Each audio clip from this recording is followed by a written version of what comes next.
Rage Vintage, and beside me, if you do not know who this woman is, then you've all been living under a rock. This is, of course, Ria Carruthers. Hello.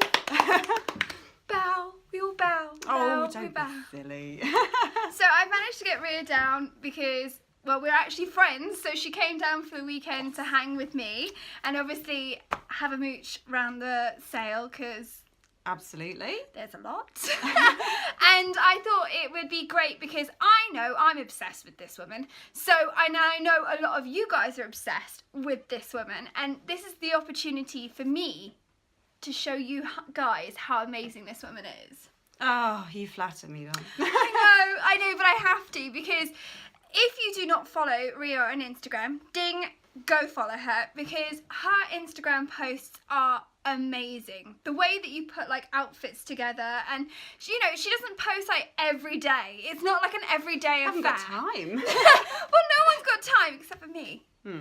Well, soz.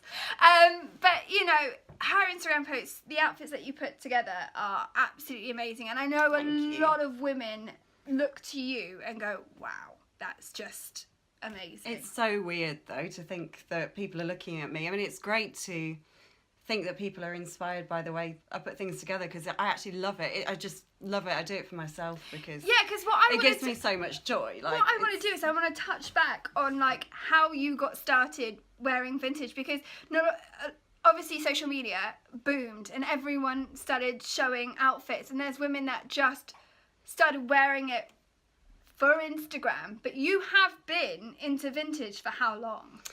Probably since the mid to like late 90s. Yeah. So yeah, like pretty much 20 years now. Yeah. Mainly from, I think back in the day, there wasn't so much like 40s and 50s stuff around. Yeah. So I got into sort of customizing my own clothes because I couldn't really find the stuff that I wanted to buy. Yeah. And there was bits of like 70s stuff around, so I dabbled in that. But yeah, I customized a lot of my own stuff, and I didn't really get into the 40s and 50s specifically until I went to Australia in 2006. Okay. And I think there was like the burlesque scene sort of like all kicked off then, and I really got into it over there, and I've sort of been into it ever since, but specifically since like Instagram's been on the scene and stuff like that, that's really helped me to just make so much more of it and like make sure that I dress the way that I'm most happy with every day because I've got more of an audience to look at it now. It's not just sort of like people on the street. But you are essentially, you're dressing for yourself, and the way that you are putting outfits together is because you actually, this is a creative outlet for you. It is, it's a creative outlet, and I don't work in a creative industry. I work in sort of quite a regular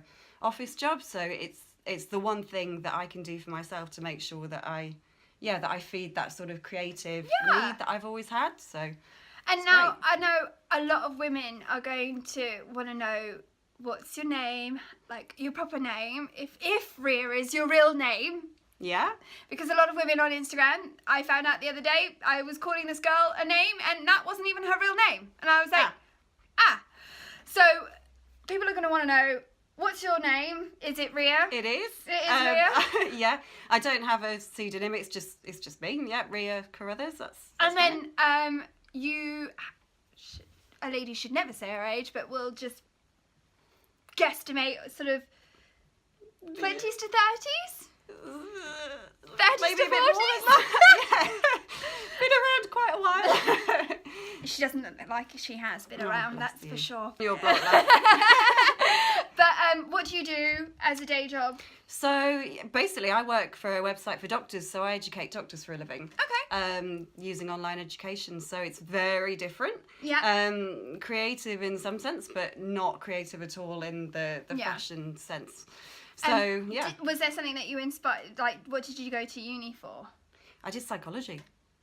Okay. So I've got a master's in psychology. Okay, fabulous. What I wanted to do is I wanted to become a forensic psychologist.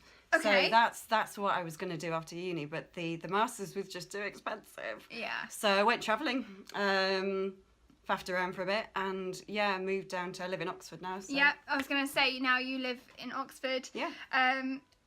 Is that where you're originally from? No, I'm from near Liverpool. Near Bit of a- Liverpool. I'm from a place I called would have the not Wirral. known you were from. Okay. Oh yeah, no, I know. So they call us plastic scousers because you're not quite a scouser. You're either a posh scouser or a plastic scouser. Yeah. So. I learn a new thing every day.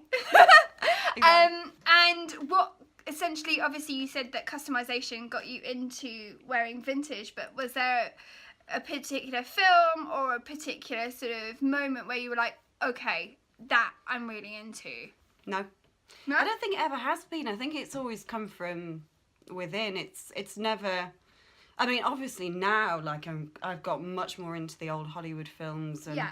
you know the obviously the fashion sort of the Vogue of the 1940s. That sort of like high fashion avant-garde sort of stuff from mainly America, I guess. Yeah.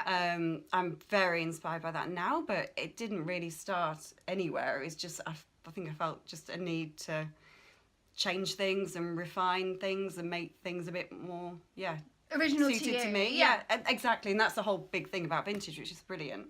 That it's all, most of the time, you've got one-off pieces. So Yeah. that really appeals to my sense of needing to have And it in. for me, the queen of androgyny. Now, would you say that is a style choice that you would say is something about your vintage? Because for me, like Danielle, she's very vixen, sort of highly sexualized, kind of really sort of like. Sexy lady. Yeah, she is a very sexy lady, but she does it in a way that it's sort of just like that 50s sort of cat sort of thing. And for me, I find the androgyny side, because you do a lot of the structure and then you do trousers, but then it's sort of like you'll do a tie and it won't be over feminized for me. Yeah, and a lot of that's just come down. I'm lazy. I just Really? I just want to be comfortable. No. It's a lot of it is comfort and not. It's being comfortable. I'm not that comfortable in an over sort of, Glamorous, you know, right. over the top glamour way. I sort Okay. of always want to pare it down a little bit. So it's unique to me, but it's also I'm not feeling self-conscious about it. So Okay, that's 'cause I why want- trousers really good, because then Okay. I can have the hair and I can put a hat on, but I still feel a bit. They're coming and Thank you doing very this, much. and I hope you guys like it. Don't forget to like and subscribe. Everything on Rhea will be below, so you can go and follow her. Bye. Bye.